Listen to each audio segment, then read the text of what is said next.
you can maybe enlarge them, that would be super. Very grateful to be part of this wonderful, wonderful conference, and on such an important topic. And it's always great to see the collaboration between academic institutions in a time of both collaboration and, of course, geopolitical tension. And I'm going to start off, by noticing, and you can move to the second slide, to the nice board of Go, that the Americans and the Chinese are, it seems to me, at the moment playing the longest game of Go in human history. The board seems to be the entire planet, and the stones are $1 trillion. Millions of graduates, entire supply chains. Neither side is neither side is in any hurry to win quickly, because both understand the ancient truth of Go, that the player who looks 9 moves ahead is winning. You don't try to encircle the other person's stones now, but you're trying to create a future that makes the other side's game impossible. So it is a bit like the Americans are a bit like the Count of Monte Cristo. And I was looking for figures that have played the very, very long game, because it seems to me that's what we're seeing here is immensely long game of very, very increasingly patient players, and for the West, the image that encapsulates the very, very patient players, of course, the Count of Monte Cristo, who wakes up and sees that the world has changed and is trying to. The United States are a bit like that, trying to tunnel through every wall. And meanwhile, in Beijing, it seems to be enjoying to be the host of a banquet. And you can move on to the next slide. And the image, of course, that can you move to the next slide, please? Yes. The one previously one is, of course, King Gojian of Yu, and it's always dangerous to try to use foreign cultural references, but I hope that it suits is another figure that plays a long game, and it's, I think, important to see this very long game play out. And maybe you could move to the next slide, because what we're facing here is a game with massive time lags.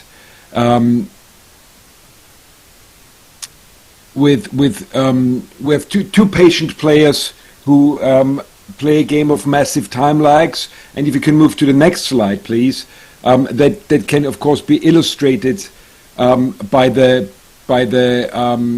effects that export controls have, and on both sides we of course see that the fact that AI models move investment requirements from training compute to deployment compute, of course, changes a lot, and that means that the effects of any form of attempts to impede your competitor activity has a massive time lag, and this is of course true for the United States trying to choke Chinese's capabilities at the higher end of the technology stack.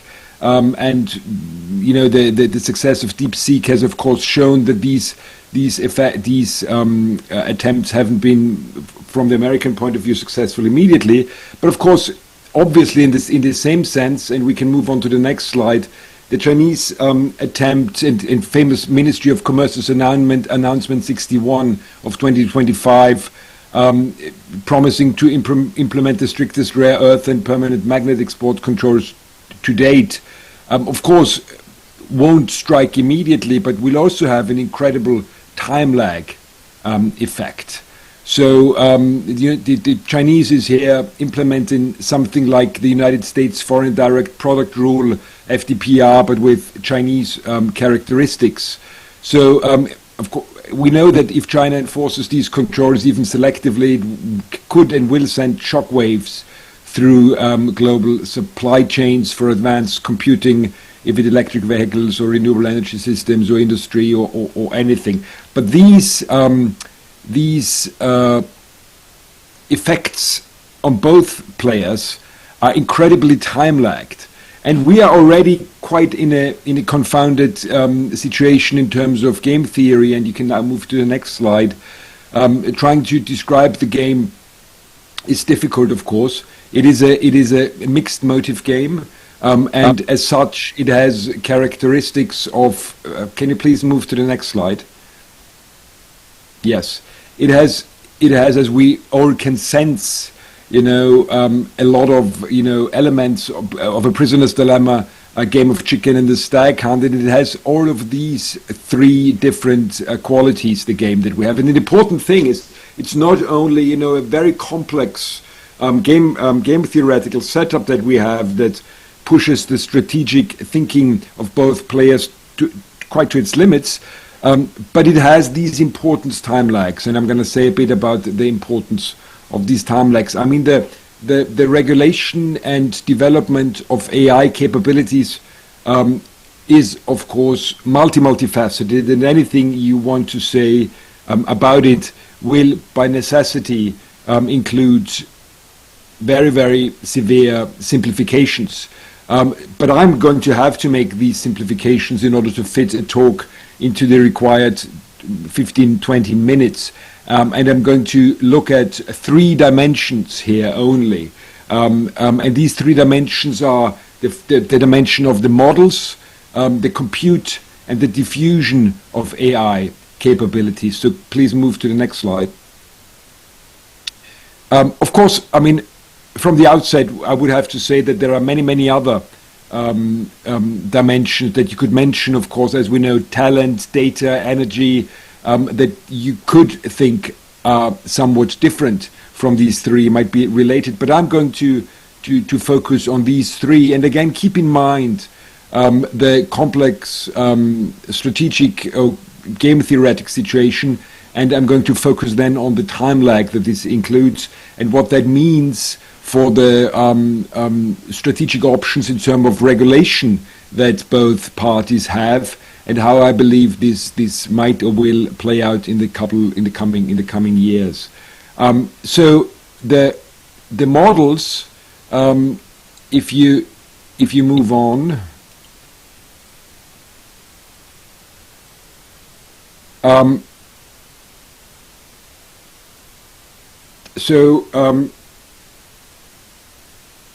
The models are, as we know, as concerns the models, we have maybe or before we do the models, let's start with the overall view of the situation. And on this page, you can see a couple of different indicators of where, from the point of view of the United States, of course, and I'm quite sure China has different metrics and different measures. It would be interesting to hear your perspective on this. So you have a different measure of the advance of AI of the different countries worldwide, and some of them have, most of them have the United States quite up there, one or three, depending on what you measure. And China somewhere between 2 and further down. Again, it depends on what you're measuring. But if we now focus on the different three dimensions that I've been mentioning, I'm going to talk about models, compute, and diffusion. The perceived advantage that the United States has in the models is maybe on the one hand not as large as the United States would want it to be, and maybe not as small as maybe China would want it to be. I do think it's still a clear leader in the frontier models. Of the 40 notable models in 20, I mean, they're just 40 in the United States and roughly 15 in China. There's, of course, a rapid catch-up that China has done, and we all know about DeepSeek. You can move to the next slide.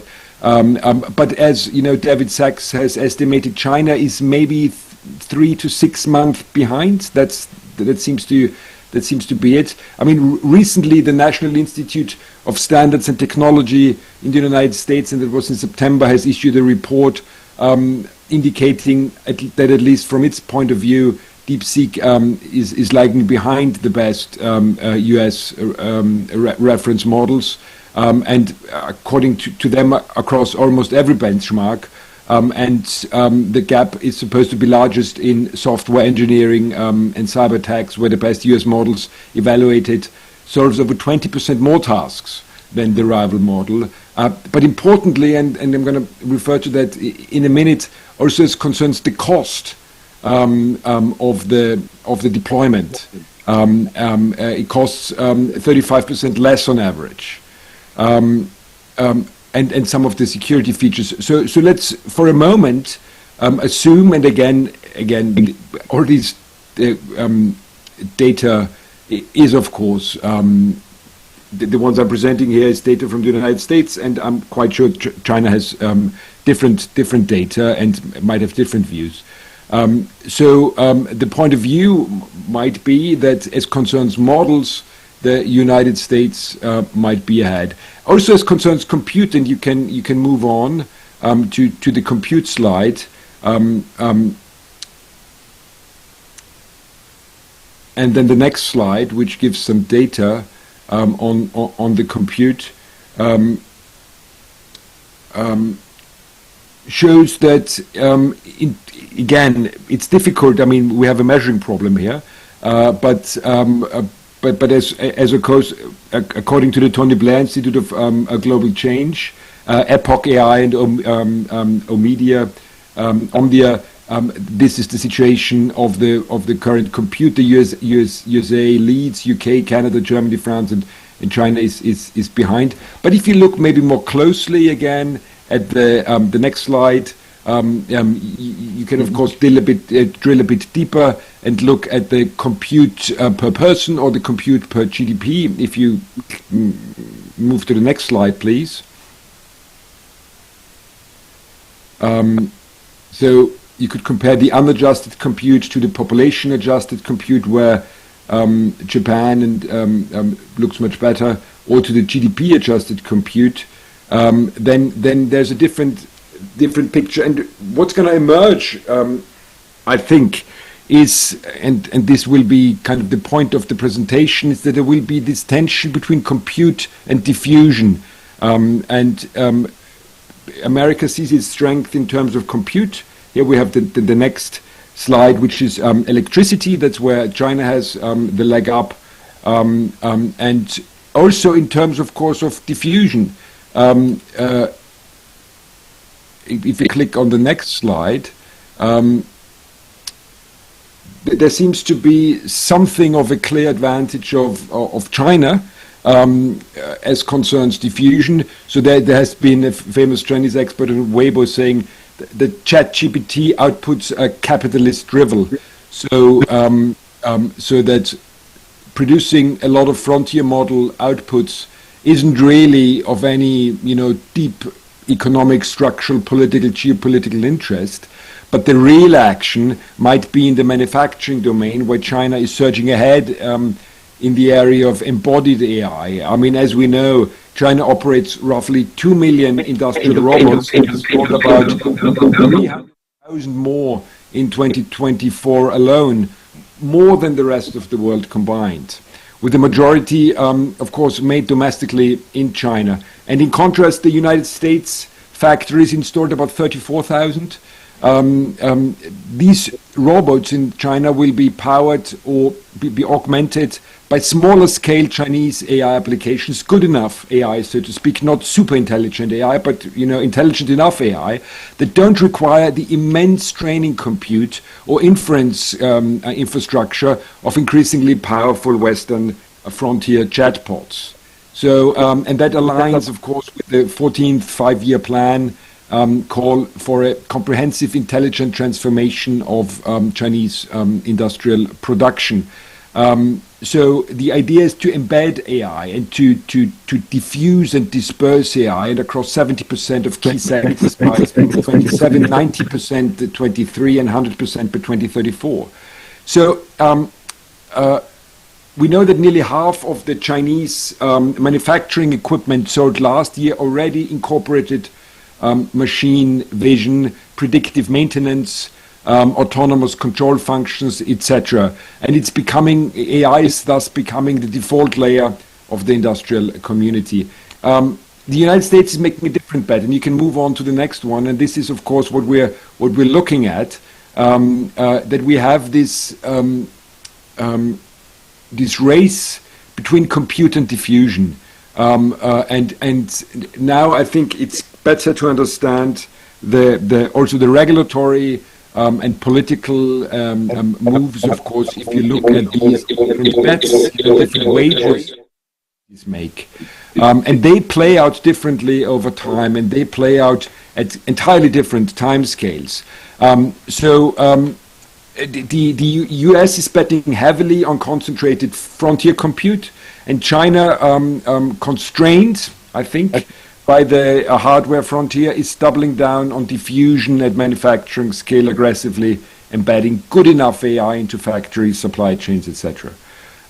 So these divergent wagers that the US and China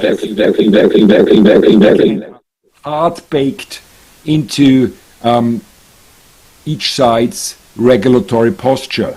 So the United States, compute concentration heavy, they have internally super lax regulation in order to allow the compute to do what it's supposed to do, and not interfere, and we've seen that with executive order, not interfere with any form of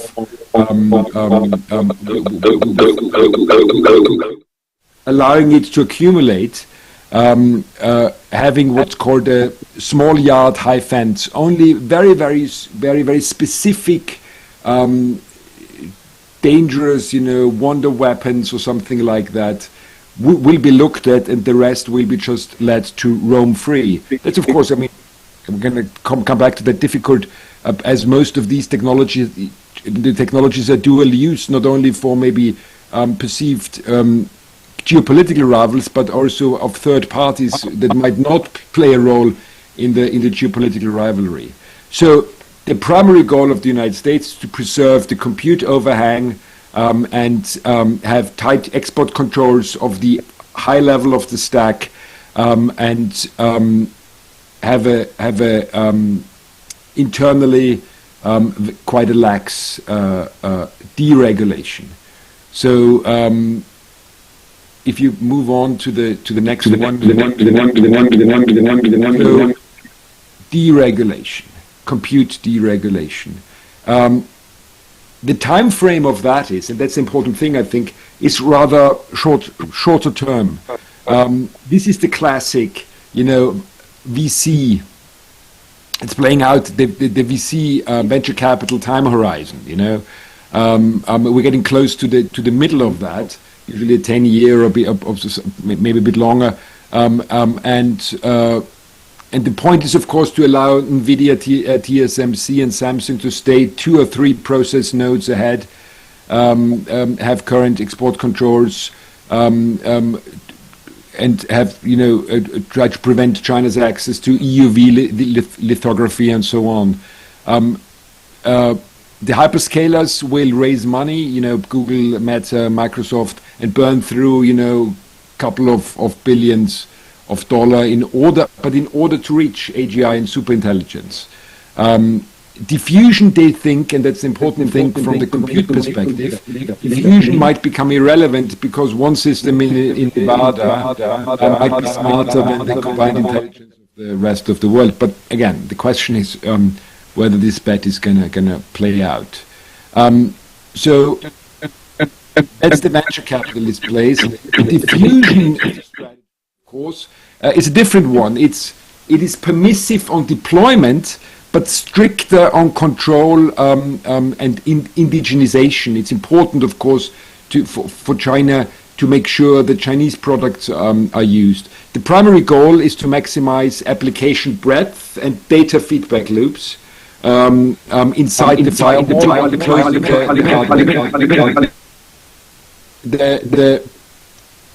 The generative AI regulations, as opposed to the United States, can be heavy on content censorship, can require real name registration, algorithmic filing, but will be relatively light on capability thresholds, of course, and mandatory safety evaluations for non-frontier models. So it has, of course, an aggressive indigenization mandate. We've seen that, about which chips to use, massive subsidies, and follows an entirely different logic, and has, of course, a different timescales. Whereas, as we've seen, the compute time horizon is in a couple of years. The diffusion time horizon is much longer. Beijing is explicitly optimizing for a world in which no single breakthrough model ever escapes the gravity of continuous improvement. So that's a different model. So if the US lead in frontier model shrinks, and it has been shrinking, then we might see kind of an alignment here and a synchronization here by the mid-2030s or by the early 2030s, where the marginal intelligence dollar that is spent doesn't make that much of a difference anymore. So every year of delay of the American singularity gives China another year to harden its own deep diffusion stack. Next slide, please. So we're running on two clocks, and this is on the one hand dangerous, and on the other hand there are points of synchronicity if you run two clocks. So there's a temporal mismatch, of course. So the US clock is ticking incredibly loudly. That the US needs to have breakthroughs nearly every year. Every quarter that China closes the compute gap without a decisive US breakthrough makes the export control fortress looks more expensive and less sustainable. But the Chinese clock is also accelerating. It also needs, of course, to accelerate. The next slide. So we can see that we have two different frequencies, two different time frames here, and there are times when and we can see that in these two sine curves with different amplitudes and frequencies, so different time perception and clocking of the regulatory and strategic operation.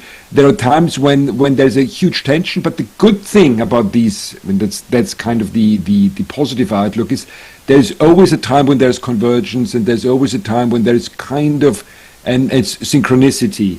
If you move to the next slide, please, and that is likely to be, I think, around 2030. When, if alignment, for instance, is turning out to be really hard, if, even the most optimistic US labs are saying that, well, we can't solve the alignment problem, if, China's leadership is getting generally terrified of unaligned systems, so we've seen from President Xi's speeches mentioning controllable AGI is more important than overtaking the US. So there is, I think, a window of opportunity of synchronicity coming up. I don't think it's now. I don't think we face it in the next year or two. But I do think that by 2030, the clocks will chime a bit more together. And then we will have the opportunity to align in terms of regulation, but also in other forms of collaboration. So that's my end. Thanks a lot.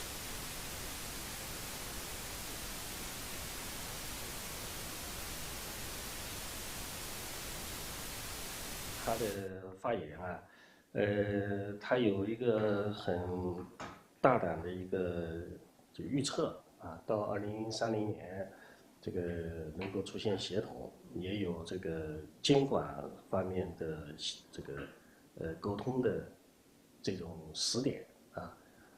那么下头呢，我们请Yes, I mean, I'm not saying it's going to happen, but I think there is a window of opportunity opening up, which is will make it much more likely for that to happen than in the next 2 years. 这个，就我们下头呢，就请一会我们还可以再探讨，跟那个Professor Christo， 我们还可以再进一步讨论啊。那么下头我们请第2位发言人，日本一桥大学法学部的小林一郎教授，他发言的主题是制度性沉默：日本人工智能与法律科技治理的结构性局限。大家欢迎。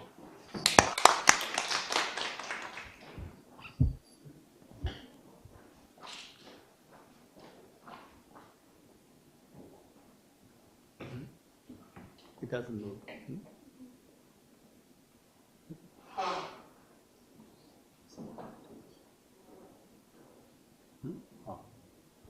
Okay. Thank you very much for having this great opportunities to present myself. My name is Ichiro Kobayashi. I'm in the Hitotsubashi University, Tokyo, Japan, and I would like to present the topic titled of Institutional Silence in Japan, Structural Limits in the Governance of AI and Legal Tech. Okay, let's move on to the next slide. Okay, my presentation is based on the 2 articles which is listed in the slide. First one is forthcoming in Law, Innovation, and Technology in 2026. Institutional Silence and Legal Tech in Japan, and the other is Understanding Japanese Contract Law. My main area of study is international transactions law. That's why I'm writing contract law articles.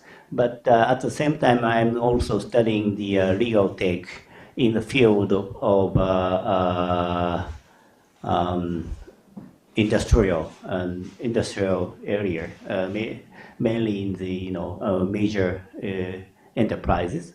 And then I would like to present the result of my study. Okay, first of all, the introduction. Legal tech is reshaping who delivers legal services and how they are delivered. It means, traditionally, legal services is mainly the exclusive domain of the licensed lawyers, but the expansion of legal tech makes the lawyer's exclusive domain very vague. I mean, document review, contract analysis, client guidance, that were increasingly supplemented by legal tech and generative AI. There's a benefit. Of course, that is very, contributing to the efficiency and cost reduction. And also, they expanded to the access to justice, where individual and small and medium enterprises could access to the judicial system or legal services. That's very good thing. But also challenges. One of the main challenges is the institutional control, which means how we can regulate the legal services. Traditionally, legal services could only be provided by the licensed lawyers. But how can legal tech service providers and generative AI could provide the related legal services to the consumers? That is very challenges. And professional responsibility boundaries, and that is that a lot of a problem, and legal uncertainty arises. And of course, in Japan, there was some debate, discussions regarding the UPL regulation. UPL means unauthorized practice of law. In 2022, there was a concern that AI-based contact review tools may violate the UPL regulation under the Japanese Attorney Act, Article 72. And after that, in 2023, the Ministry of Justice in Japan issued guidelines. But unfortunately, that applied only to the enterprise-oriented use cases. It does not cover individuals or small and medium enterprises. So no official guidance for generative AI was there for individuals and SME. As a result, especially the use of generative AI by individuals with SME for legal matters appears illegal. That's a big problem. For the individuals, SME, legal tech provider is not able to provide services to individuals because that would raise a concern over UPL. So in this situation, in Japan, legal tech service is widely spread to the major companies, big companies, but for individuals and SMEs, not so much legal tech. Legal tech services is widely recognized. And I think there is a little bit difference in the regulatory and institutional responses for the UPL models. United States and Europe, there was a lot of active litigation, and those active litigation shapes UPL and legal tech boundaries. For example, in the United States, very famous legal Zoom cases, do not pay cases, those cases would raise a lot of argument about whether the boundary of the UPL regulation should be. And in Germany also, Lex Fox cases and Air Deal and smart law cases, those were whether the German Supreme Court decided the services of legal tech could be provided, legally provided. And France and Netherlands also, there is some discussion, and in France, the Supreme Court of France issued the guidance about the legality of the legal tech, and Netherlands, the administrative agencies issued guidance for the legal tech. However, Japan, there was no visible UPL litigation. That's very interesting. Institutional uncertainty remains unresolved. And I think no visible UPL disputes and litigation, that means not many and very scarcely individuals and SMEs is utilizing legal tech services. That's why no litigation occurs. I think that is a very specific situation in Japan. So data reveals that, in this data, for example, on the 45 small and medium enterprises, only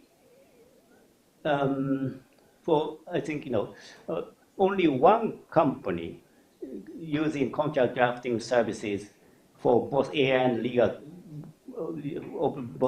legal tech, but the 4 companies using AI only, and only one company using legal tech only. That means generative AI adoption is moving faster among SMEs and driven by generally ease of use case. Driven by generally ease of use and cost effectiveness, and legal tech tools remain perceived as high-end or difficult to adopt. That's why small and medium enterprises utilizing AI only, but they are not utilizing legal tech services provided by legal tech service provider. So tech providers hesitate to release legal branded generative AI tools because there was a concern about whether such kind of service could violate the UPL. So I call this situation institutional silence. Institutional silence is not mere inaction, but a strategic, selective form of non-response by institutional actors. I mean, for administrative agency and legal providers and bar association do not respond to any concern about the legality of the UPL. So we call this Japanese situation facade sustaining silence. This regulatory silence is preserving the symbolic authority of the legal profession while avoiding open institutional confrontation, and preserves the appearance of coherence in legal authority without engaging in substantive redefinition of legal boundaries. So no response and keep silent. That is a Japanese situation. That's why legal tech services not spread widely among the SMEs. But in contrast, United States is taking a confrontational silence. That means dispute is openly contested and reveals divergent global patterns of institutional adaptation. I mean, in the United States, a lot of disputes and a lot of confrontations, then legal tech services is gradually recognized by the SMEs. But in Japan, there is no litigation and no disputes, and the actor is very silent about how to solve the problem with the UPL. So further sustaining institutional silence, I think that is maintained by adjacent legal professions such as judicial scriveners and administrative scriveners, which is very unique to the Japanese legal service domain. I mean, these adjacent legal professions handle routine legal matters without challenging the formal monopoly of attorneys. So this we call facade silence, sustaining institutional silence. This configuration preserves the facade exclusive lawyer authority. I think there is some pyramid, and on the top of it, in the licensed lawyer, and on the lower layer, there is adjacent legal profession, and this combination of the structure could keep the keeping the access to justice gaps institutionally invisible. So as a result, consumer-oriented legal tech has not emerged as a site of regulatory contestation, reinforcing institutional silence. So why institutional silence persists in Japan? That is a very big question. So I would like to have a traditional argument. In 1991, John O'Haley that argued that Japanese institution is very informal. Use of formal state enforcement, I mean, judicial dispute is not utilized, is kept to a minimum. So social disputes historically resolved outside courts. Courts do not play an important role. That is a very important things. And this is a traditional argument about the institutions of Japan. And in 2004, Milhout and West said that this Japanese institution is a kind of institutional complementarities. Japanese institutional structure is shaped not by culture, but by historical contingencies, policy choices, and past defendants. I mean, institutional architecture is doing something like that. Provide private ordering plus industry associations and administrative coordination. These were tightly interconnected. So I mean, Japanese institutional structure is a mixture of formal and informal institutions, and these interconnected structures generate structural stability and locking. That is a very unique situation. And Watanabe said selective judicial responses.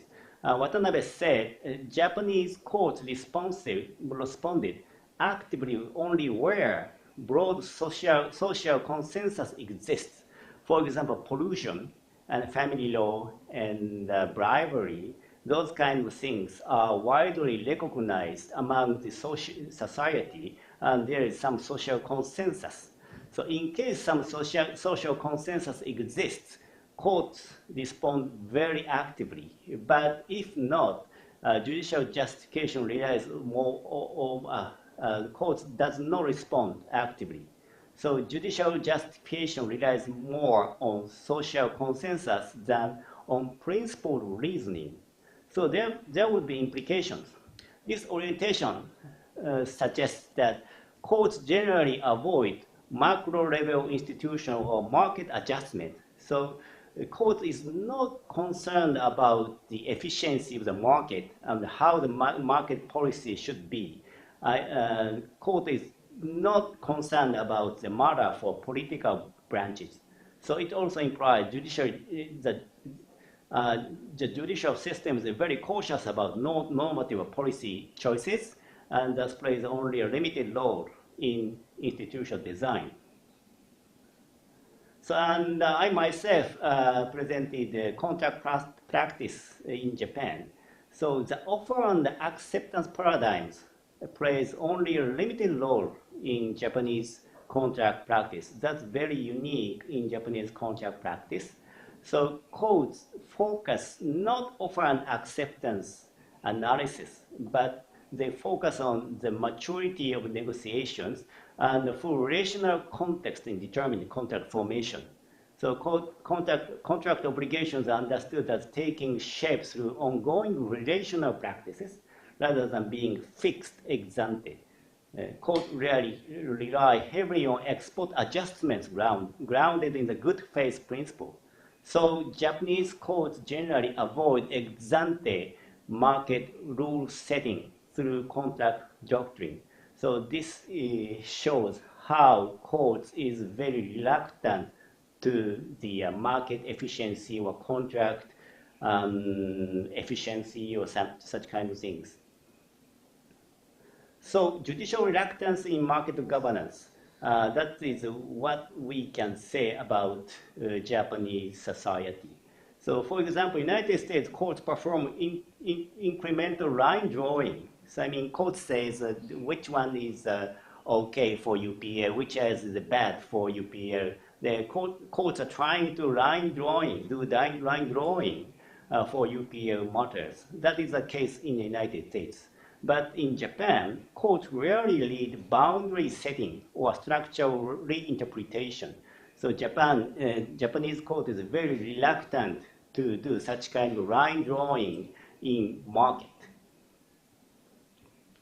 So also, there would be a limit of the administrative agencies. So administration is not an active substitute. I mean, rulemaking tends toward uniform ex ante regulations. I mean, administration agency cannot do a subtle line drawing. They are doing yes or no question, or they are making a policy about the very abstract rulemaking. So they are not doing line drawing rulemaking. So cannot provide continuous rule refinement needed for modern markets.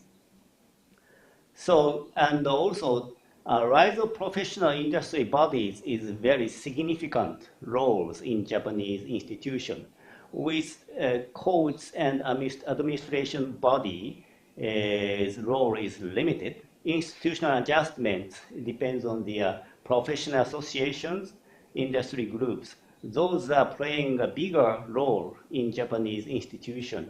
So professional monopoly creates institutional inertia, making reform very difficult. Because bar association and other professional associations have a very strong power, and they are very fixed in the structure of the institution. That's why silence persists. So as a result, structural vulnerability in the innovation era. I think in the innovation era, we need a very structural innovation also. And the judicial restraint rational in stable environments, but in the digital era, judicial restraint and administrative very lock-in becomes a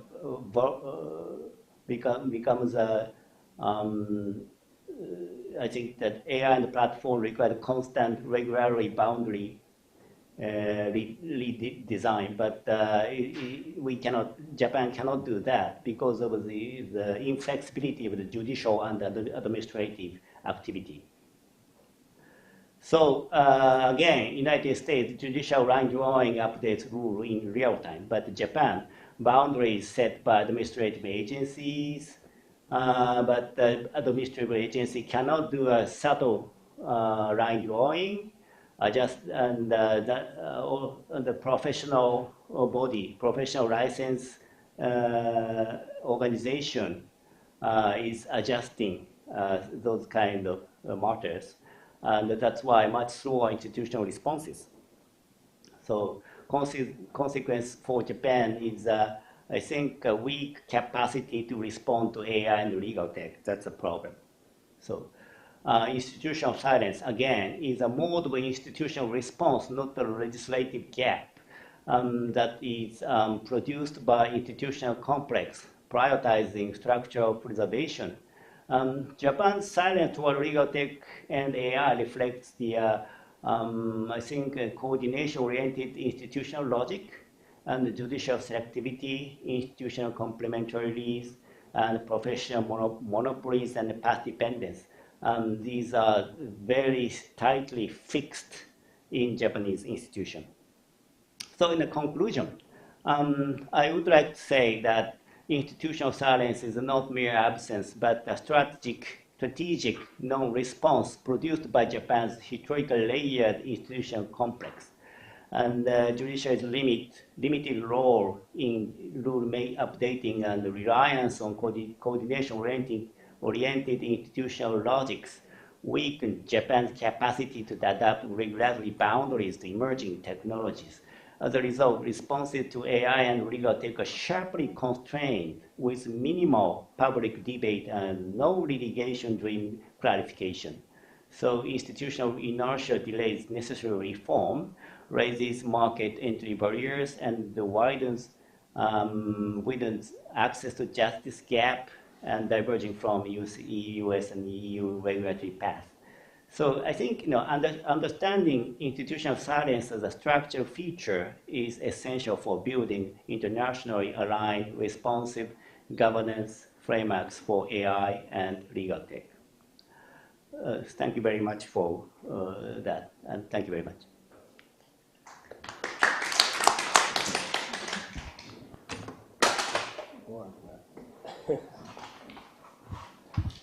好，感谢这个小林教授啊，精彩的发言。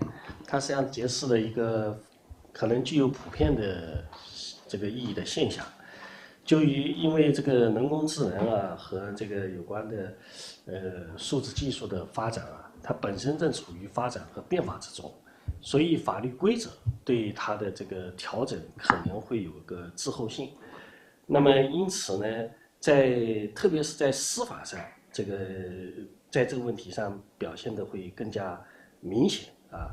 那从我们中国的实践来看，我们也很重视事前监管，但是我们在事前监管里头，我们特别强调包容审慎，是吧？那么现在我们从司法上来看，的确也是，对于这个人工智能和大数据的发展啊，在司法上要形成一个非常明确的界限，也是非常困难的啊。也非常困难，所以我觉得，小林教授他可能揭示了一个具有普遍性的一个规律的问题啊。那么下头呢，我们请华东政法大学法律学院的王静副教授啊，发言。他发言的主题是组织建构论：中国式科技与法律关系范式。好，大家欢迎。好，谢谢主持人。Thanks for all the professors, and I think you have given me a lot of inspirations. 我今天呢想给大家来去分享一个关于这个中国科技和法律范式的这个研究。大家看到这个题目呢，会发现这个题目实际上是整大词了。这里边我们涉及到3个大词啊，第一个是科技，第二个是法律，然后第3个是范式啊。就是你不光要研究2个大词，还要研究它们2个的关系，而且要整出这个范式。确实，它是一个非常宏大的题目。那么我为什么要去做它呢？我想，因为我们去看到它这样的一个关系，才会更有一个很高的站位去看到一些具体的，比如说我在研究的数字司法，还有现在关于数据隐私的一些问题，我们到底应该如何去建设中国的这些法律的状态？所以我就去做了这样的一个比较大的研究。那么在这个研究进入之前呢，我想先跟大家汇报一下，就是这个科技和技术它实际上是不同的概念。我们说从瓦特开始有了这样子一个这个蒸汽机的这个转变之后，就是科学和技术它结合起来了。就是说，那个阳春白雪的理论和那个实践的经验，它结合起来了。所以我们在这个瓦特之后呢，我们往往是 Science and Technology 啊，是这样子来去命名的 ST 啊。但是呢，我们今天的这个就是很多的关于理论的部分，反而我们看到的是 Technology 什么啊。所以呢，我们在这里将更多的是说关于这个科技啊，即使它后面的理论你看到的是技术组织互动论啊，或者技术决定论，它实际上更多的它在偏向的是瓦特之后这样的一个状态是科技。所以后面给大家看到的这些术语，因为它是学界的约定俗成，所以呢，我们用到了技术决定论、技术组织互动论。但我想跟大家再三强调，这里的技术它指的是科技。好了，那我时间有限的话，我们来切入到我们今天这个研究中。其实上这个研究呢，它主要是来自于我的一些观察。给我一个非常大的震撼呢，是有一次在这个产学研的会议上，就是我们在去做一些关于智慧养老的这个调研的时候。这个科技公司它本来对我还蛮好的啊，就是到什么状态呢？就说，哎，你要不要吃这个水果呀？啊，对我的关心还蛮大的。结果后来问我你是哪个单位的？我说我是华政的啊。然后这样的话，我就感觉，当然这是没有说透的事情啊，但我就感觉他们好像不太想跟我说话了啊。然后我在想，哎，这是为什么呢？后面我就了解到了，因为他们会觉得我们过早的去进入到他们这样的一个技术的研发状态中，会给他们很多的束手束脚，他们很不理解。什么不理解呢？说在美国为什么就是技术往往是在市场上被检验了之后，然后才就比较晚了才会有这样的一个法律的介入，而中国呢，技术刚刚起步，它才是变成1岁的宝宝，然后你们这些法律人就来了啊，你们来的太早了啊，这是我们的一个疑惑，就是产业人就很疑惑，为什么你们来的这么早啊？这是一个问题。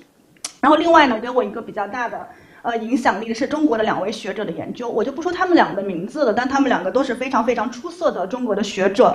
然后在这2个学者中，你会看到一个很大的区别，比如说，你看这个学者 A， 他用的是技术组织互动论视角下的什么什么，然后在这个地方呢，他实际上有比较大的篇幅，他去分析了技术决定论、技术组织互动论和组织建构论，然后他以一个比较学术性的分析对比了3个理论的内涵。然后最后确定下来，技术组织论做技术组织互动论，对不起，我语速有点快。技术组织互动论，这是一个比较的有利于技术发展的、比较先进的这样的一种理论。而这个理论来自于哪里啊？来自于美国。然后我们再来看下面这个学者 B。这个学者 B 呢，你看他就和学者 A 的观点非常不一样。他在底下第2段你可以看到说，技术它不能自发的去生成，它必须有组织去引领才可以去建构起来。也就是说，技术它不具有自主性。那么到底是技术具有自主性还是技术不具有自主性呢？我去找到了一些经典文献。我这里要定义一下这个经典文献。这个经典呢是说，它作为一个比较大的节点，它影响到了那个时代比较多的研究者啊，所以我们把它找出来这4个具有代表性的这个节点这个人物出来。在这个表格中呢，我想请大家关注前2列。这个前2列你会发现，托夫洛和尼格洛庞蒂它是属于技术决定论的，然后德鲁克和卡斯特是属于技术组织互动论的。然后在这个2个不同的理论的之后，你会看到其中有一个很重要的点是，他们都提出了新的概念。但这些新的概念虽然每一个长得不一样，但他们都是他们旧有工业社会的一种延续。不论它是用网络来延续，还是用资本来延续，还是用一种技术来延续，总之它是旧有工业体系的一种延续。那么就跟我们对标到了德国的工业 4.0， 从1到 4.0 的这个版本是非常一致的。然后我就做了这样的一个比较，我们在这个3个经典的范式比较中，你会发现技术决定论和技术组织互动论是典型的，就是来自于美西方的这样的2个理论，而最后一列的组织建构论是来自于中国的。也就是说，我们今天中国再去构建的这样的一个技术和组织的范式，就是第3个组织建构论。也就是说，刚才学者 B 里边去主张的，说技术不具有自主性，还必须由组织来去引领才能发展。然后在这里，我想给大家做一个比方，你怎么去理解这个技术决定论和技术组织互动论呢？它俩的一个特别明显的共性就在于都是以技术为起点的。我们来看一下技术决定论，它的这个技术的起点性非常之强。什么叫做技术决定论呢？如果我把这个技术比成一个裁缝的话，把这个组织比成一件裁缝织出来的衣服，那么这个模型就是我裁缝织出来什么样的衣服，你就给我穿什么样的衣服。那么同样的这样的一个裁缝，用的同样的这样的一个设备，用同样的原材料织出来的这样的一个组织，就这个衣服，它一定是一样的。所以在技术决定论的这个眼光里面来看呢，就是世界是大同的，就是说世界的技术是统一的，技术是客观的，那么在这个客观的基础上生产出来的这个组织，它必然也是一样的啊。等于说谁掌握着先进的技术，谁就具有这个领统世界的这样的一个组织的这样的一种状态，这叫技术决定论。那么技术组织互动论呢，它将也是以技术为起点，说这个裁缝要织这么一件衣服，但跟技术决定论不一样的地方是，组织可以提出它的抗辩，就是说我现在穿这个衣服不是很适合我的文化、我的历史、我的利益，然后我可以调整一下，然后让技术回来给我去重炉重造一下，然后我再穿上去，然后我们多反复几次，达到一个比较和谐匹配的状态。那么和这个技术为起点的2个理论不一样，组织建构论的说的意思就是说，我是一个这个要衣服的人，我要什么样的衣服，你裁缝就是个工具人啊，他真正的做到了这个技术是客观的，就是你是没有任何的价值负载的，技术本身你是没有价值负载的，我要什么样的衣服，你给我做什么样的衣服，我要什么样的原材料，我要什么样子的设备，这全部都是用我这个组织的话语去构建的啊。按照这样的一个状态里边，你会发现，就是说我作为一个要毛衣的人，他就是这个组织，他不再是要被动的穿衣服，而是我要什么样子的衣服，让这个裁缝这个技术来给我生产出来啊，是这样子的一个状态。那么在这个状态里边，你会发现，其实上技术决定论它是非常具有，它是在这个3个理论里边最具有技术代表性的。然后这个组织建构论里边它是最具有组织引领性的。那么你可以看到，就是美西方和中国对于这2种范式，在这两个范式上边有非常明显的不同。那么我们来看一下我怎么去论证它。我认为第3个点是我在整个论文中论证的一个核心，就是我会去假设中国为什么会采取一个和美西方不一样的理论范式，到底是因为我们要构建中美博弈状态下的新型世界秩序呢，还是因为我们要和这个既有的这种经验挂钩起来啊？因为我们看到改革开放以来，我们中国就是这样的一个组织建构论的方式，它把内验的经验要外移出去吗？到底是哪种原因导致中国就要构在这样的一个时间段里，要构建这样的一个具有和美西方完全不一样的关于技术和组织的新的范式？那么我的这样的一个论证体系呢，它采取的是世界秩序体系的一个历史梳理。在这个历史梳理中，我在世界秩序体系的构建的这个框架中，着重找到了一个连接点，就是关于科技和法律之间的资本。我希望大家能在我的这个报告中呢，慢慢的去体会到资本和世界秩序体系构建的一个联系。像这个联系，我在这里可以给大家剧透出来。这个联系就是大家看到这个图。这个图呢，你会发现，就是世界它一共目前来说是有3次的帝国秩序体系，分别是西普、英帝国和美帝国。在这个从现代世界开端的3次秩序体系中，你会发现资本它从战争资本走向工业资本，再走向今天的金融资本。然后在这样的一个资本越来越去显现的这种支配力的状态下，我们可以看到技术和组织的这个范式因资本的这个变化而生成。然后在这个是我做的一个思维导图，可能是大家看起来有点模糊，然后我会给大家再去仔细的报告一下。这是西普帝国，也就是第1次世界秩序体系构建的这样的一个状态。大家会看到，在这个构建的状态里边，一个很典型的表现就是武力征服。而这武力征服呢，就是一种典型的战争资本主义的表现。然后你会发现，它有相当多的关于封建社会的遗留。封建社会一个很大的表现，第一，暴暴力征服。这种暴力呢，我说的暴力是这种我们所谓的福柯的肉体的这种暴力，就对你的肉体的折磨，然后形成这种杀鸡儆猴的这种状态。你看西班牙就是这样子的一种状态。然后封建社会的除了暴力的这个特征之外，还有一个特征叫做身份等级制。你看总督制也是一种他们作为这个政治的统治状态的一种，和这个西班牙的封建的政体完全一样的，就是把它搬移到这个拉美洲的这样的一种统治方式。所以你会发现这是一个非常具有传统封建社会的这样的一种组织的方式。在这个方式里边呢，我着重的再去关系到它的资本的状态。西班牙它是没有把这个资本的本质表现出来的。我们说资本它最重要的一个本质是在它的第二性上，也就是它的增值属性。但大家可以很明显的看到，西班牙是把这个所谓的货币啊，只起到了一个消费的作用。所以大家会说西班牙是一个财富的漏斗，是有货币的诅咒。为什么没有投入到再生产的过程中去，没有完成资本的原始积累？所以它是有一个商业的状态，但是它没有完成战争，没有完成资本的积累，它又有封建社会很浓重的等级制和武力征服，所以我们可以把它命名为战争资本主义。这是西班牙的状态。那我们再来看一看这个大屏幕的左边这个部分，在战争资本主义之后，我们可以看到从荷兰这个国家的过渡，然后到英帝国和美帝国都走上了这个工业资本主义。简单来说的话，荷兰算是一个倒爷啊，就是说它走的是一个资本就不生产，专门做买卖的这样的一个状态。然后英国呢开始从事世界性的这样的一个工厂的生产，然后到了美帝国呢又开始去工业化，然后完成一个金融式的工业资本的状态。在这个状态里边，你会发现金融的资本对于整个世界秩序的控制是越来越显现的。然后在这个秩序体系里边呢，我还给大家去呈现了一些管辖。这些管辖你会发现，随着资本它从战争资本走向工业资本，再走向金融资本的状态里边，你会发现这种管辖的方式是越来越趋向于平等的。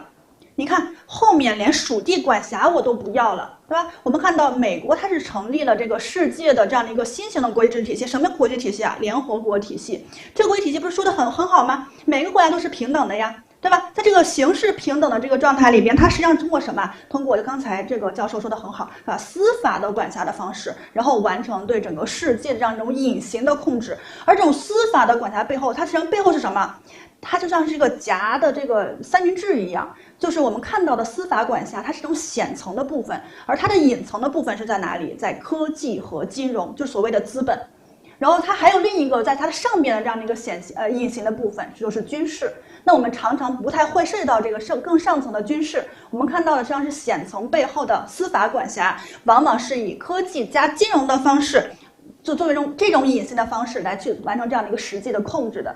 给大家讲一个例子，有一个非常经典的书叫做《切开拉美的血管》，然后你会发现，其实美国就通过科技的方式，就产业链的低端锁定，通过美元的潮汐运动，就完成了这样一个科技再加金融的这样的一个全世界的资本的控制。那么在这个地方呢，我想去跟大家呈现的是，其实美国呢，它做到这个今天我们看到这种金融资本的这个状态之后，你会发现资本它已经从帝国秩序这样的一个母体中长成为一个独立的个体了。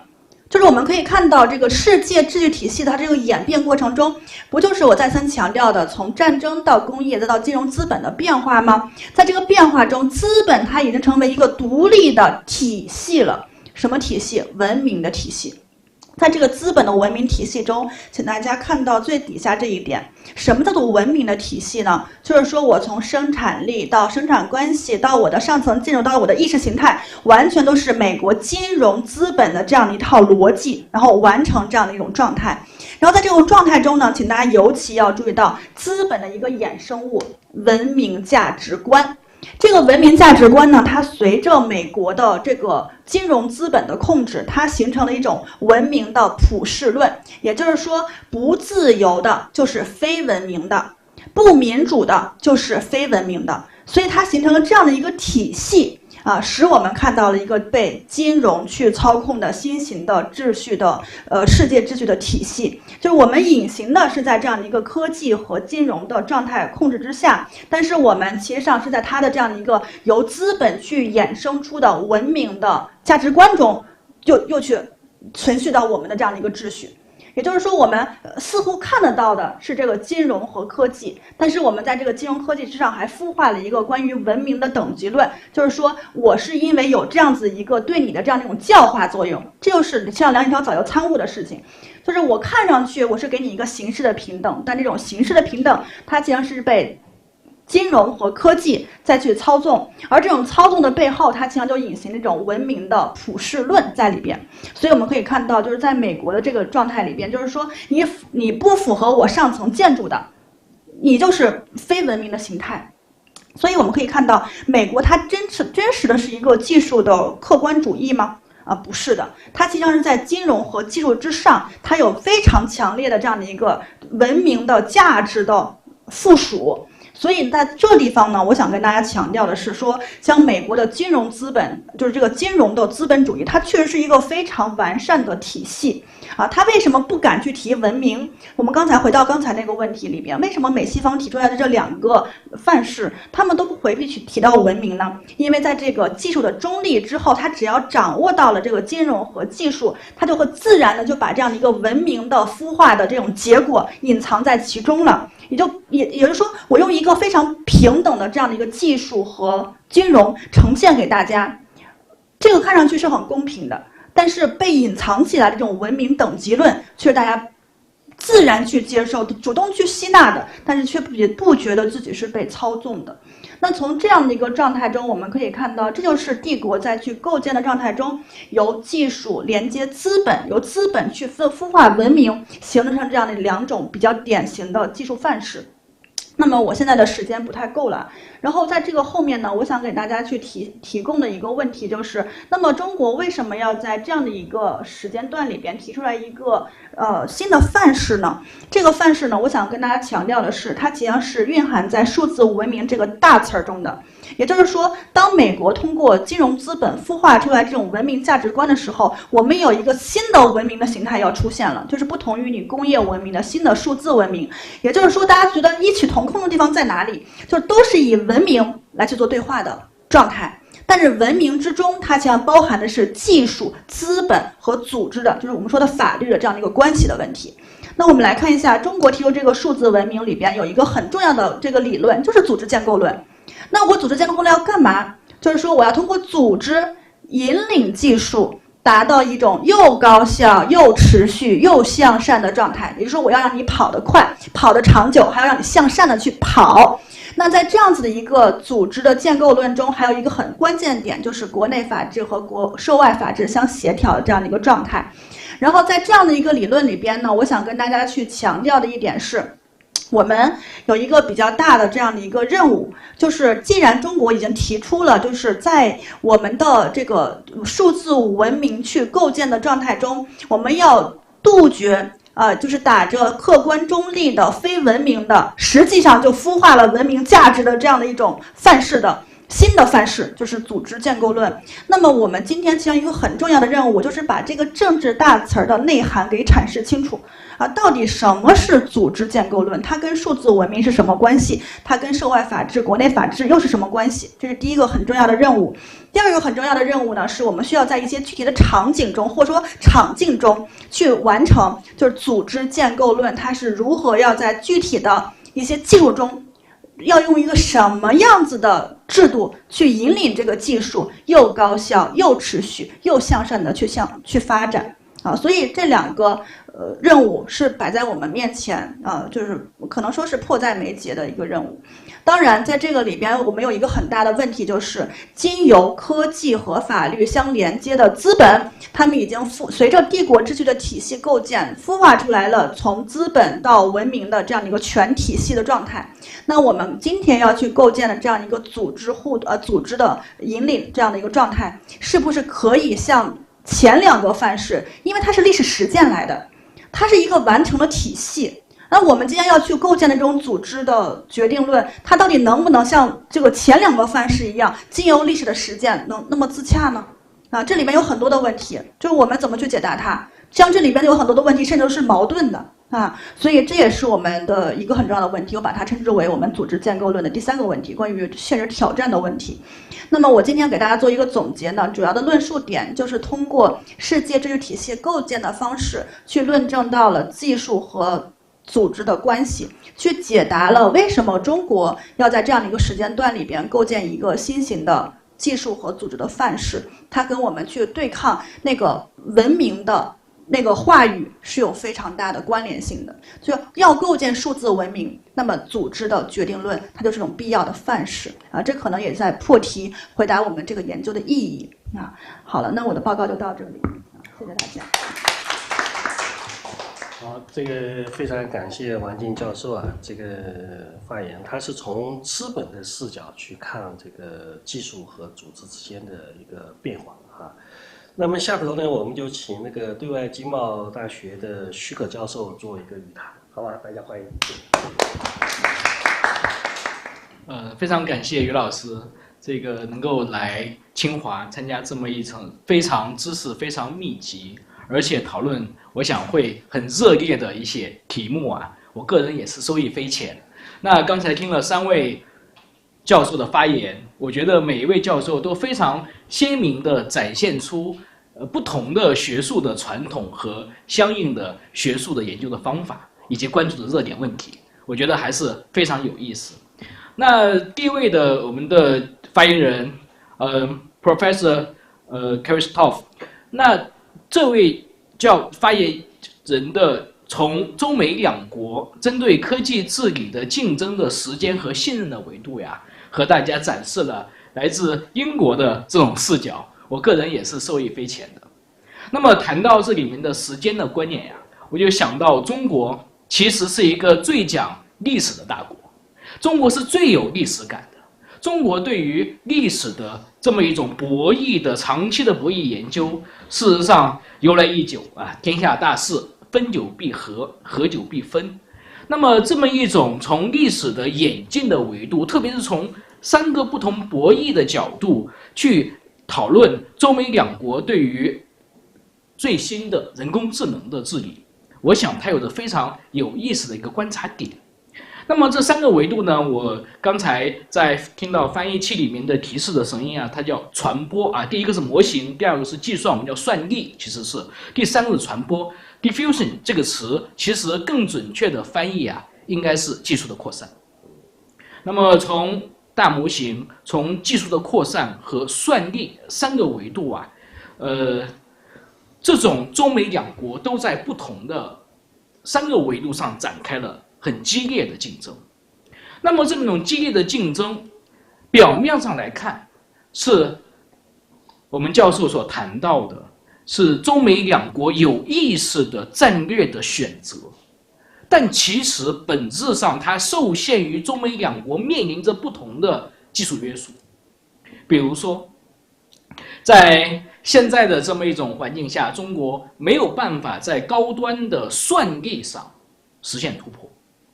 那么这种高端算力上的芯片上的管制，导致了中国很难在 AGI 所谓的超级人工智能方面获得实质性的进展。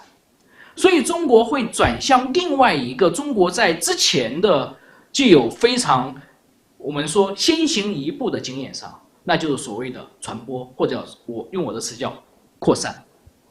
那么在背后实际上反映出中美两国在整个的人工智能发展上的不同的路径选择。一种选择是以先进模型和超强算力为导向的单兵突进式的竞争，一种呢是选择了强调 open source、强调开源和整个 AI 生态方面的进一步的丰富和发展。这2种不同的路径，一种可以理解成更快、更强、更高，另一个呢讲的是我们更丰富、更包容和更具有对于社会上每个人因此而获益。那么这2种不同的模式到底它会怎么去发展？我非常有意思的看到了这个我们的演讲者里面讨论到的这么一个不同的 clock 这种时钟啊，一种呢可能是这么一种波段的，而一种是另外一种具有波峰和波谷的。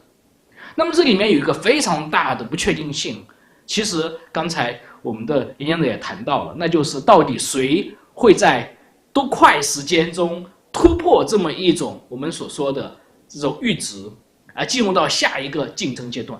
我们是更早来到 AGI 的普及 ，AGI 的突破，还是更早来到我们整个生态的建立和在更大范围之内，我们中国 AI 所建立的这一套开源模型和开源服务能够让每个人获益。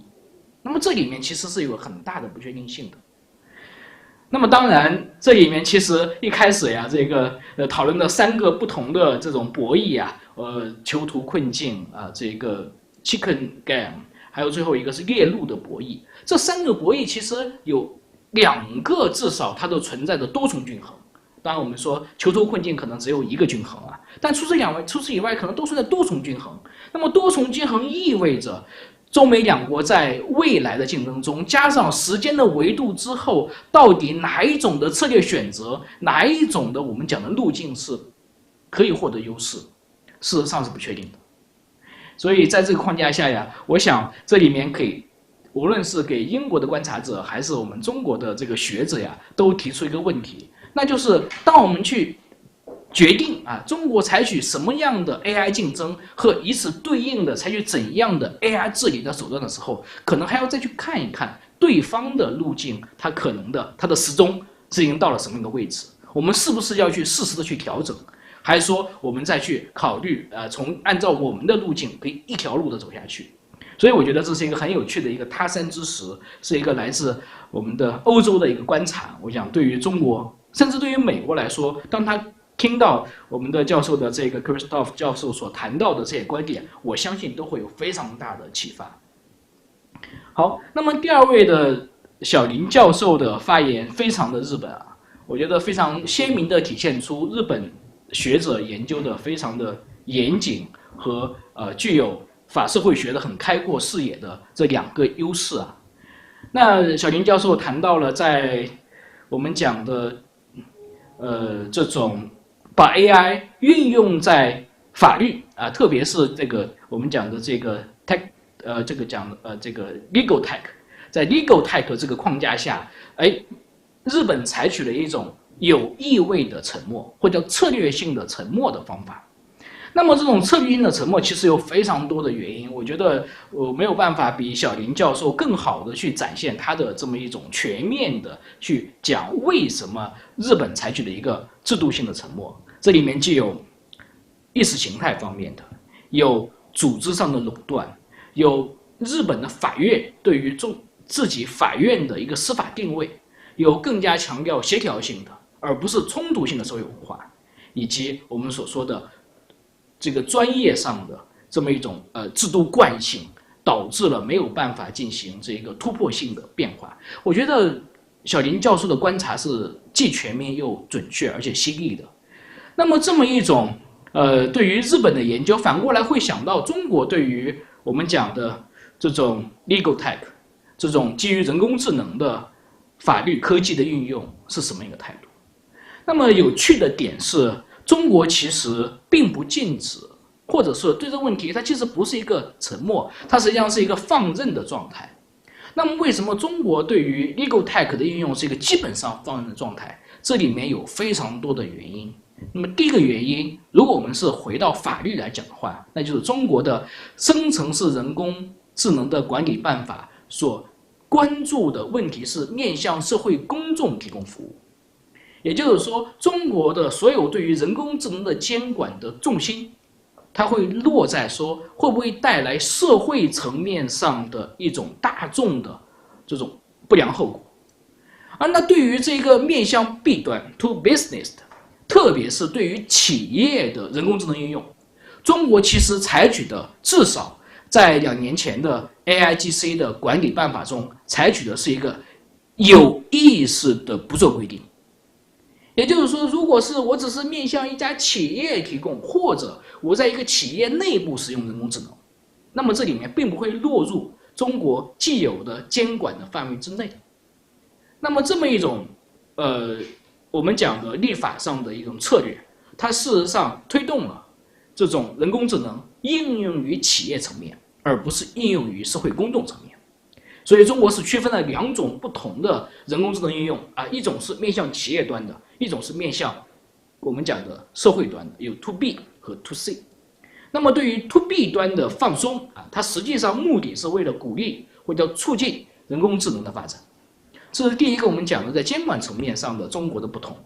那么第二个不同呢，是来自于中国整个法律职业的碎片化。中国的法律职业不像日本，它有非常严格的这么一种或者说相当成熟的职业共同体。中国的法律职业有着大量的这种不同的类型啊，既有我们拿到考过司法考试、考过 bar 的这些律师，也有各种各样的企业的法律顾问，有各种各样的专利代理、商标代理，而且更重要的是，中国有着非常广泛的叫做基层法律服务工作者，或者叫做法律工作者。那么最近这2年，我们看到很多的法律工作者呀，这个挂上牌子就对外营业，他甚至是假装是一个 lawyer， 是一个律师的身份。那么这里背后实际上是来自于中国过去几十年所带来的这种法律服务的不均衡。因为有些地方律师是过剩的，比如说北京，但是很多的地方呢，律师是不足的。那么就必须有那些非律师的职业的这些人员去担任法律工作服务的工作者。所以这也导致了整个的中国的法律的职业不太可能像日本的法律职业是一个非常体系化的 institutional 的这么一种状态，它必然会一种分裂的，而这种分裂它使得它没有办法去抵御这么一种维护自身垄断地位的一种 legal type 在中国的使用，它没有这个能力或也没有这么一种意愿去做这件事情。所以在中国从监管侧和从这个我们所说的法律职业侧都不可能会有一个强有力的这种动力去给使用于这个律师的或者使用于法律的 AI 加以限制。我想这也是中国的这么一种和日本非常不同的地方。中国其实会给外界，我不知道给日本或者给美国一个印象是中国是一个大一统的。其实无论是只要但凡你深入到中国的具体的个案中，就会发现中国的律师行业也好，中国的法律制度也好，存在着大量的碎片化的和条块分割式的制度。事实上，同一个问题在不同的层面有着完全不同的解决方案，这也是中国的某种意义上来说是中国的活力的一种象征。那么最后是王静老师呀，这个王静老师的这个你的题目说这个非常的宏大，但是我觉得你的讲的内容比你题目更宏大，是吧？这里面其实已经不只是一个组织建构论，它实际上你回顾了从这个西方13世纪15世纪西班牙帝国到后来的整个美国帝国几百年的历史，短短的20分钟，我觉得已经又进行了一个历史的穿越。但是回到您这里面谈到的问题，我其实还是有蛮多的疑问，因为你的问题的太大了，所以以至于呢，我可能需要去从很多的方面都会提出一些自己的想法。比如说你提到的3种最重要的经典范式：组织决定论、技术组织互动论和组织建构论。但是我就某种意义上来说，我觉得这3种分析呢，可能你说组织建构论是中国式的，但可能这个我们说从过去的20世纪以来，最重要的法律应该是说叫做技术社会学 SKS， 对吧？那么 SKS 里面讲的核心的观点就是技术、科技、社会。那么在 SKS 里面过去的这应该是有50年到历史，应该是60、70年的历史，始终讲的都是一件事儿，那就是技术从来不是决定论的，技术永远是被社会所塑造，它是被社会所被这种我们讲的任何一个技术的发展背后都是有社会的动因的。所以它当然会一个词，它叫社会建构论，对吧？它不叫组织建构论。而社会建构论到目前为止无论是这个欧洲还是美国，实际上社会建构论已经成为一个非常主流的范式去讨论技术的发展。而恰恰从科恩的我们讲的这种技术的这种科技的革命、有观念的革命，到一系列的具体技术的发明，事实上都反映出来一个很重要的一个特点啊，那就是技术从来就不是自在自为的，技术永远是被社会塑造的。那最典型的一个例子，当然就是我们往往会想到的，就是电厂。那在美国的发电厂是集中式的，而在德国的发电厂是分布式的。那原因何在呢？它当然不是因为技术的不同，它实际上就是因为社会的原因导致了它在技术选择的路径上的差异。所以我不太明白一个问题，就是说所谓的组织建构论和社会建构论它有什么不同？而且你说组织建构论是来自于中国，我也有一个很大的一个疑惑呀，因为中国其实始终坚持马克思主义的正统原理，而马克思主义里面特别谈到一个很重要的一个观点，就是生产力决定生产关系，而生产力科技本身就是第一生产力。所以我们可以说马克思的角度来说，中国在观念上在政策的意识形态上相信科技是决定生产关系的，而不是反过来。所以我不知道，如果说中国是组织建构论的话，那和马克思主义可以在这个意义上是背道而驰的。所以我不知道你怎么去弥合这两种不同的观点呀，就是说组织建构论和这种生产力的决定论。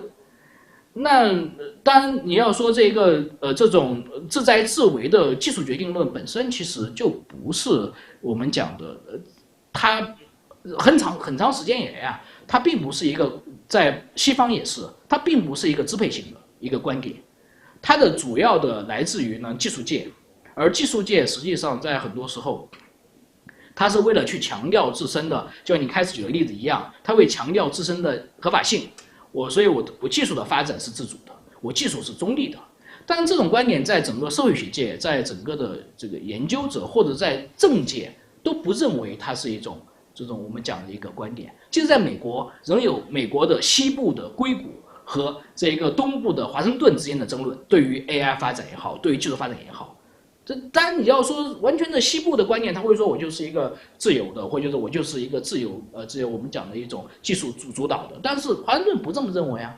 所以我觉得在美国它也不存在一个所谓的技术决定论的思潮啊，它实际上也会受限于非常强的政府的这个作用，或者像我们讲的组织的作用。当然学界更不用说了，我刚才讲的 STS 的观点，实际上这种这个叫技术社会学早就基本上公认技术是一种社会建构的，而不是一个独立的东西啊。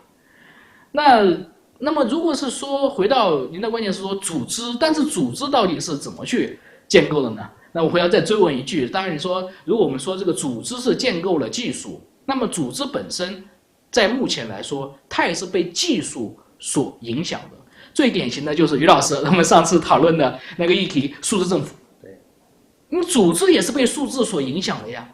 那么实际上我们现在看到的越来越多的组织的行为和组织的结构，就是因为数字的发生而发生的变化呀。这我想起这个有一个很有趣的，我不讲这个教授的名字了。他讲了这个过去几十年对于这个农民来说最伟大的一个发明是复印机，因为有了之前呀，农民要去抗争，那说哎你这个政策呀是属于土政策，你不该这么去规定，那怎么办呢？说我就拿一个手写的纸儿，说哎你看这个政策和中央规定不符，他说你这是自己编造的。但是复印机的发明，它可以直接去复印中央的文件，拿回来给地方政府看，地方政府就不敢对它表示异议。当然，吕建荣老师讲的例子呀。那么这里面的一个很核心的点是这种组织上的变化，因为技术变化导致的组织上的一种行为变化。所以你当谈到组织建构论的时候，我的问题就来了，就是说组织是谁来建构的呢？组织实际上背后它还是被技术所影响的。所以我不太清楚你最后讲的这个组织建构论在中国的未来会怎么样。以上呢就是我对于3位这个发言人非常不成熟的一些想法，也请各位老师各位教授多多指正，谢谢。好，非常感谢许可教授非常全面深入的点评。我们要不开放一个问题，好吧？因为我们时间也差不多了，这个我们这一个单元就是开始的比较晚一些。那我们向各位开放一个问题，看看谁有问题向你要提问。好，你答吧。我那个非常荣幸啊，今天能来清华大学参加咱们的。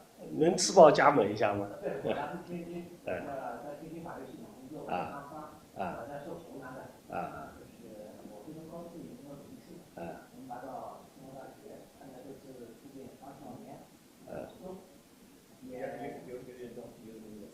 对，你把那个打开，不然的话是吧？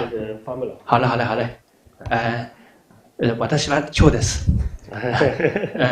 天气喜からです。哎，就是我刚才跟他说了句日语，就是我姓张，我来自天津，来自天津，就是非常高兴能听各位大咖们教授级的，里面就是教授，就是我呢，从事法律这个行业，就是在法院工作，就是以前咱们学法律的时候呢，就是非常就是咱的法律关系啊，就是很多是集中在要么有自然人，要么就是集体组织，要么其他组织。现在呢，随着这几年的中国的科技的发展啊，就是很人工智能啊突飞猛进，像现在 GPT 啊，像豆包啊，像 Kimi 啊。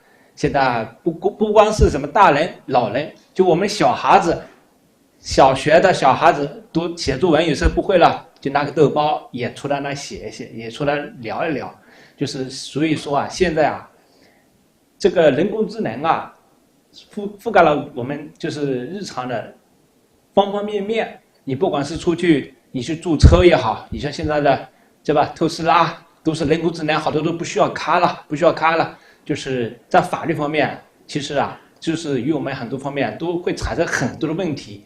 还有像以前的那个数字货币，就像像比特币也好，什么也好，都是自然的科技的发展，跟咱们科技法律息息相关了。像以后的话，可能以后我们就是看抖音啊，或者看其他跟那个 PPT 啊一个平台啊聊天啊，可能就是个数据人。就是有时候啊，你这个也会产生一些法律问题吧，对不对？就比如说一些数据人，你把数字一输出去，这个人就跟你聊天，但是他不是真人呐，他是一个数据人呐，对不对？数据人的话，他有时候肯定也会发生错误。还有话就是，你说现在有一句话笑话怎么讲呢？时间把握一下。未来呢，就是以两个专业可能会取得哪一个呢？一个是学法律的，一个是学会计的。会计为什么他就说会计为什么不能取代呢？会计因为需要有人负责任，需要承担法律责任。法律方面呢，就有时候可以你一输入豆包里面，它可能一个答案就出了。我就想问一下，这个一个答案就是中国的就是人工智能立法啊，就是一个将如何去把握这一块啊？好的啊，好。那这样子吧，因为时间的关系啊，我们就请那个3位发言人啊，对点评人还刚才这个提问的人这个做一个回应，是吧？好不好？我们先请 Professor Christoph， 你能不能做一个回应？你希不希望做个回应？ Yes, just very quickly, I'm super happy and grateful to Professor Xu. I just was about to write an email to him, and will do that for his perceptive comments. It's always difficult, of course, coming from England or the United States, to give a presentation on very delicate issues of geopolitical tension. But I do think that we found a language to communicate, and ideally we find points of synchronization where we can de-escalate, hopefully as academics, and whilst preserving the interests of the countries that we usually love. So the point of my presentation was to point out possibilities of convergence and timeframes of convergence synchronization that will open up opportunities that might not be fully visible now, but that I hope that will become more visible. And I'm grateful, to be quite honest, that this hasn't fallen on completely deaf ears, but that there is maybe more agreement and hopefully alignment and shared interests than necessarily meets the eye at the very beginning. Thank you very much. 好，谢谢。下头请小林教授做一个回应啊。